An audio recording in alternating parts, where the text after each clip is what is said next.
Welcome back dito sa channel natin. Andito tayo ngayon sa Bridgetown. Pasensya na guys dahil nung last update natin dito sa Bridgetown, sinabi ko doon sa video na babalik tayo dito after 1 month. Pero eto na naman tayo sa Bridgetown dahil meron palang exciting at bagong project na itatayo dito, ang UAAP Indoor Arena.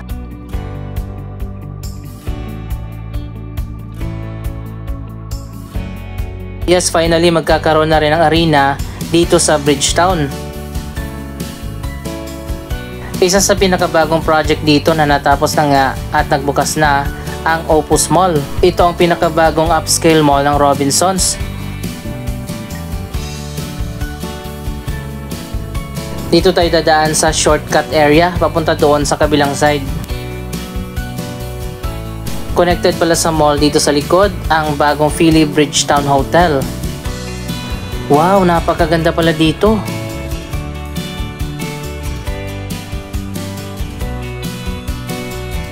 Malapit na rin matapos ang bagong Philly Hotel. Nakapasok na ba kayo dito sa Opus Mall? Napakaganda dito sa loob ng mall. Para kang nasa loob ng isang 5-star hotel.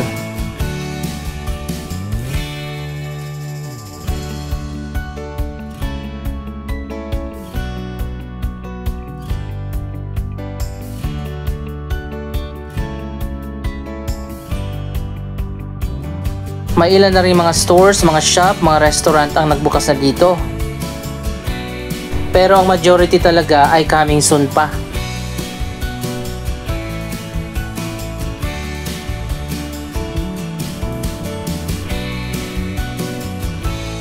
May 5 levels ng retail floor, may basement parking at elevated parking. Bukas na rin ang Marketplace Supermarket at ang Robinsons Appliance Center.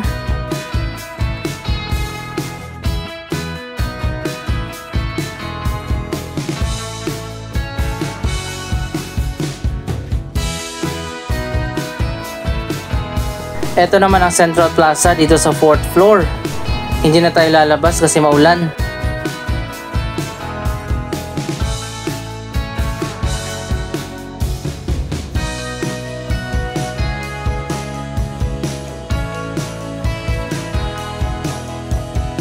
World class naman ang food court dito na connected na rin sa hotel.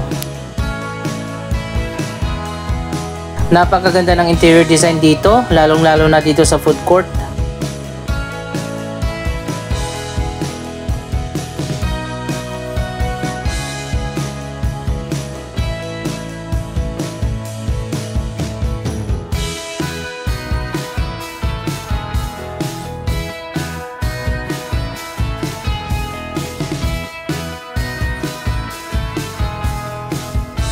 Pero ganun pa rin, coming soon pa ang iba't ibang mga food outlets at mga restaurant dito sa food hall.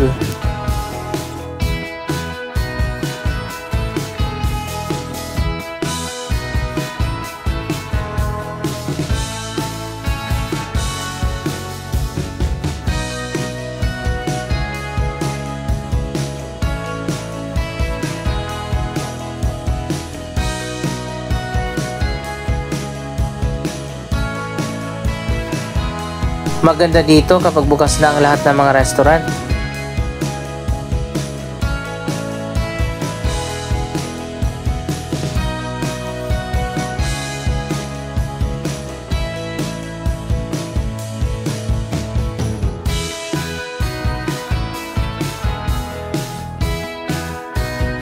May overlooking view pa sa likod kung saan kita ang Marikina River.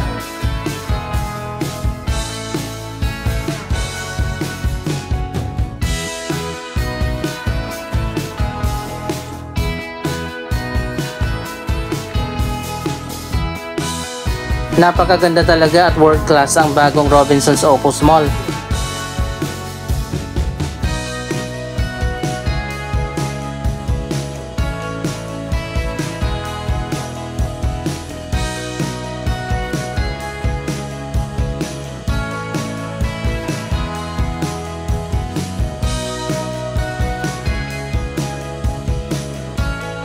May Sky Garden at chapel pa dun sa taas.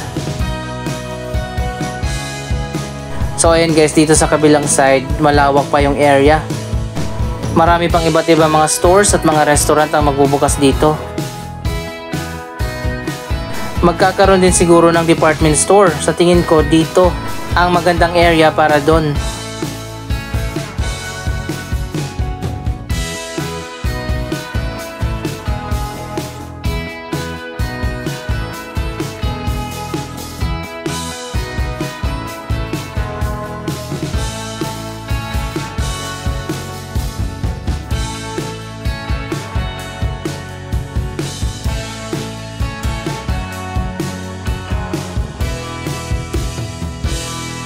Nasa 5th floor naman ang Premier Cinemas.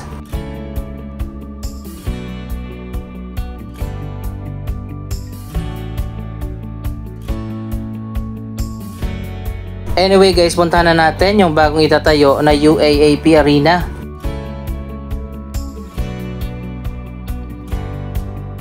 By the way, natapos na rin ang dalawang premium office towers, ang GBF Center 1 at 2. Marami pang iba't ibang mga projects ang itatayo dito sa Bridgetown. Kabilang na dyan ang bagong Hotel 101.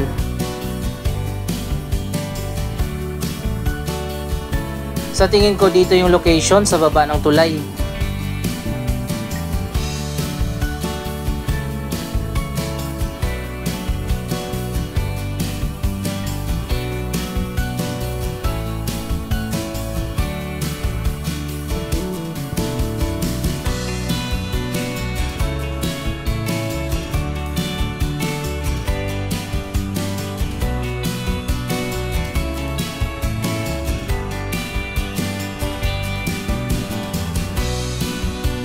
Malapit na rin matapos ang bagong Philly Hotel.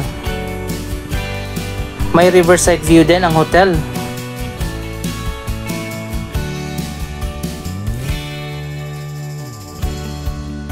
Sana gawin nilang park yung likod.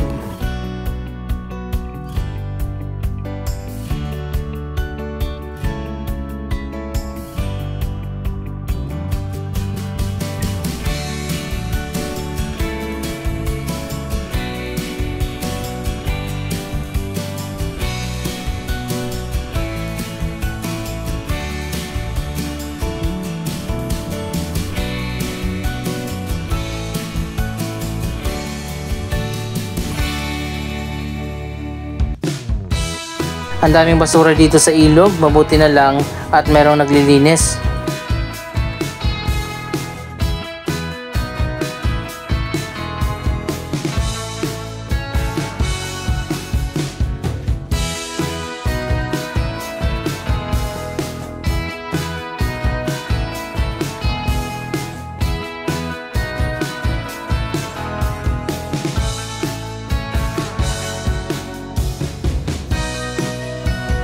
Ang visitors viewing platform dito sa baba ng The Victor Statue matatapos na rin.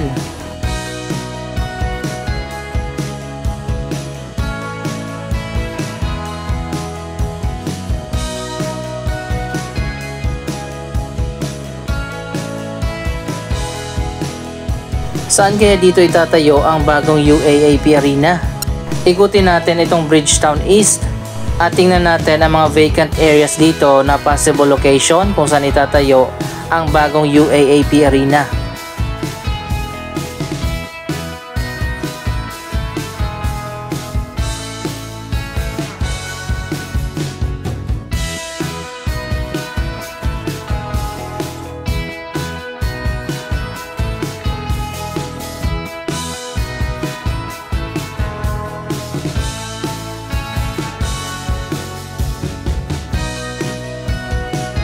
Dito naman sa Riverside, nagsimula ng itayo ang Haraya Residences, dalawang bagong luxury residential tower na joint venture project ng Robinsons at ng Shangri-La Properties.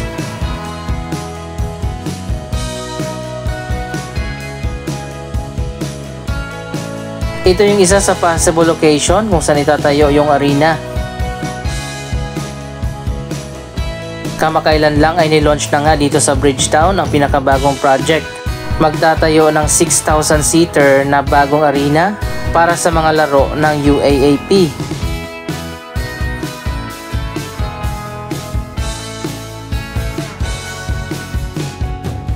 Itatayo ang project na yan sa 1.8 hectare na area dito sa Bridgetown East.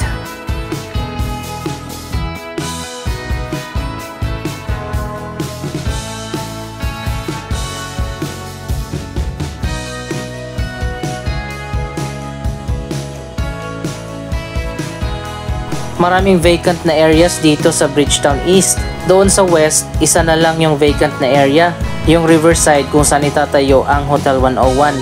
At kapag natapos na yung project na yon, fully developed na doon sa kabila. Ito naman ang Obstacle Park.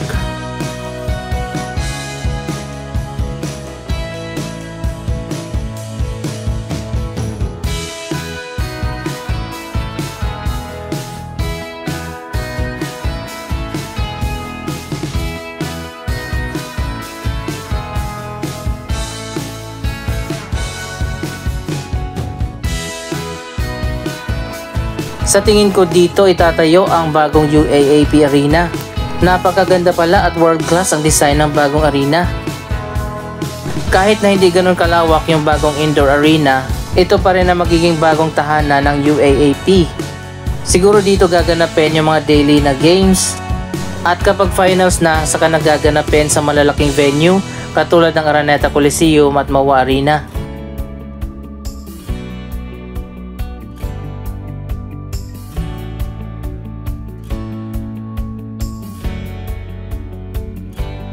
Nagkakaroon na ng clearing dito sa area. Hindi pa natin confirm kung ito na ba talaga ang location. Pero sigurado na magtatayo dito sa Bridgetown ng bagong arena.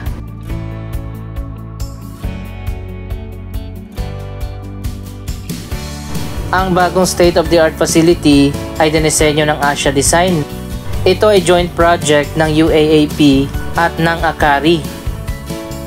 Magkakaroon na nga ng bagong tahanan ng UAAP. At kapag naitayo na yung bagong arena, dito na kayo manunood ng basketball, volleyball at iba pa mga laro at mga events.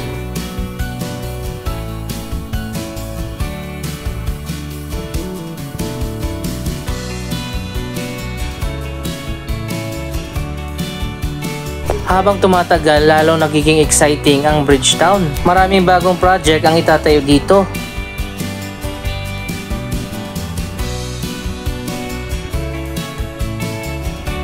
Dito sa kabila, meron din mga vacant na areas. Pero sa tingin ko hindi dito dahil sobrang maliliit yung area.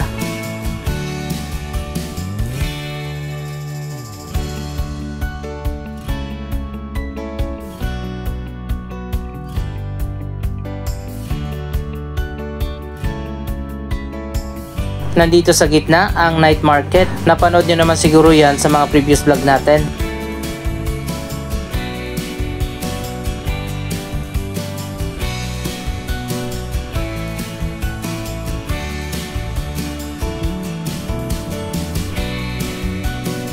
Ang building naman na ito ay gagamitin na temporary Pasig City Hall dahil nga magsisimula na ang pagtatayo ng bagong Pasig City Hall campus. 9 billion pesos ang budget para sa bagong Pasig City Hall complex. Dito muna sila lilipat habang ginagawa pa yung bagong City Hall.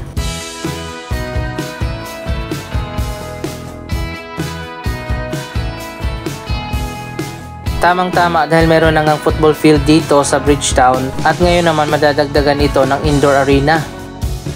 By the way, inasahan na matatapos ang bagong arena na itatayo dito sa year 2027 pa at dito nagaganapin ang Season 90 ng UAAP.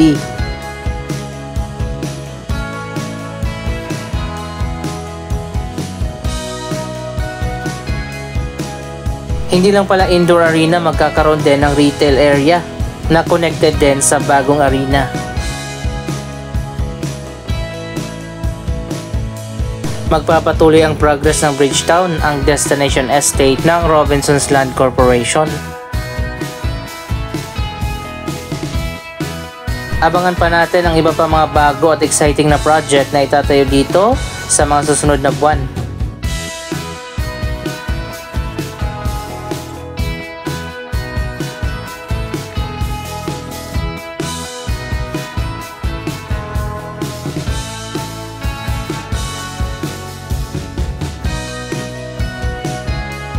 Anong masasabi nyo sa bagong UAAP Arena? Mag-comment lamang dyan sa baba ng inyong mga reaksyon. Maraming salamat sa inyong panonood. Don't forget to like, share, comment, at subscribe. Thank you for watching.